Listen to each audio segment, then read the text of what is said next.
Praise the Lord. आज first Kings का chapter 12 मैंने पढ़ा और ये था रेहोबोआम्स फॉली और द किंगडम डिवाइडेड। तीसरा था जेरोबोआम्स गोल्डन काव्स।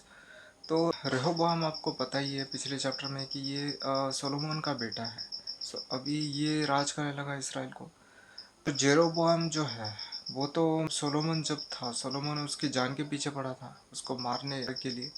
तो जेरोबोआम तो इजिप्ट तक चला गया था, मतलब अपनी जान बचाने के लिए। फिर वो जब सोलोमन जब मर गया फिर ये वापस आया जेरोबोआम। रेहोबोआम जो है सोलोमन का बेटे जो भी राजा है उसके पास आके कहते हैं कि तुम्हारे पिता हमारे ऊपर एक योक बन के रहे। योक मतलब बोझ, वो सांड के ऊपर बोझ रहता ना, वो खेती करते टाइम वैसा।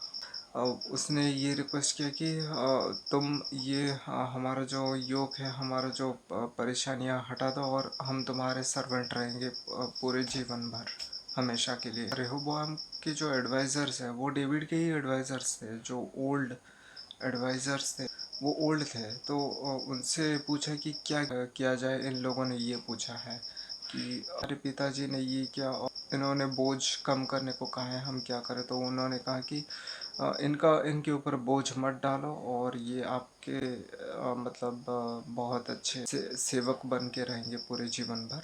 तो उसने फिर से उसका क्या दिमाग चला पता नहीं, ये रेहोबोआम जाके फिर से मतलब जिनके साथ वो बड़ा पला बड़ा था उनको जाके फिर से पूछा कि इन इन लोगों के साथ क्या किया जाए, जो जेरोबोआम के लोगों। तो उन लोगों ने कहा कि उनको जाके बोलो कि तुम्हारा जो बोझ है वो मैं और बढ़ा दूंगा और तुम्हारे पीछे में स्कॉर्पियंस भेज दूंगा। तो ये वाला जो करके, और वो ओल्डर एडवाइजर्स की बात नहीं माना रेहोबोआम।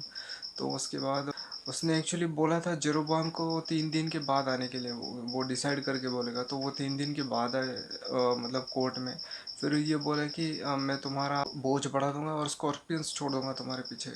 तो जेरोबोआम तो चला गया। और उसके बाद क्या है, people of Israel second topic में वो गुस्सा हो गए, मतलब इसके ऊपर रेहोबोआम की उसने गलत निर्णय लिया। उनको साथ में लाना था, अपने ही भाई के लोग हैं तो उन्होंने नहीं किया। तो उसने क्या किया, रेहोबोआम ने उसका जो फोर्स लेबर का जो इंचार्ज है अडी नाम करके, उनको उसको भेजा। फिर वो उसको भेजा तब वो लोग जो है पीपल ऑफ इसराइल उसको पत्थर मार के मरवा दिए। और उसके बाद वो अपनी जान बचा के कहीं और भाग गया। फिर वो क्या हुआ, जान बचा के भागा तो लोग इसके ऊपर नहीं थे और दोनों मारने के कगार पे आ गए थे कि शमाई नाम का एक आदमी है, उससे प्रभु का ये संदेश आया कि तुम दोनों भाइयों, इसराइल के भाई हो, तुम आपस में मत लड़ो और पीछे हट जाओ। दोनों लड़ने में आ रहे थे, जेरोबोआम और रेहोबोआम। तो उन लोगों ने लड़ाई नहीं की, फिर वो वापस पीछे आ गए। तो उसके बाद जेरोबोआम का जो स्टोरी, मतलब उसने क्या किया ये बताया गया। वो शेचेम में गया, शेचेम में फिर पेनुएल में गया। उधर रहने के बाद उसको क्या मतलब दिमाग में चढ़ा, उसने 2 काफ बना लिए, 2 गोल्डन काफ बना लिए और एक डान में रखा, एक बेथल में रखा।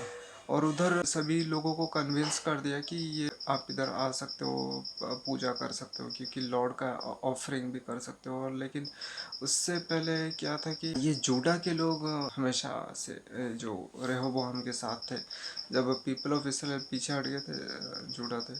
तो ये ऐसा काम किया, बस जेरोबोआम ने ये काम किया, बस ये सब बताया गया। Thank you.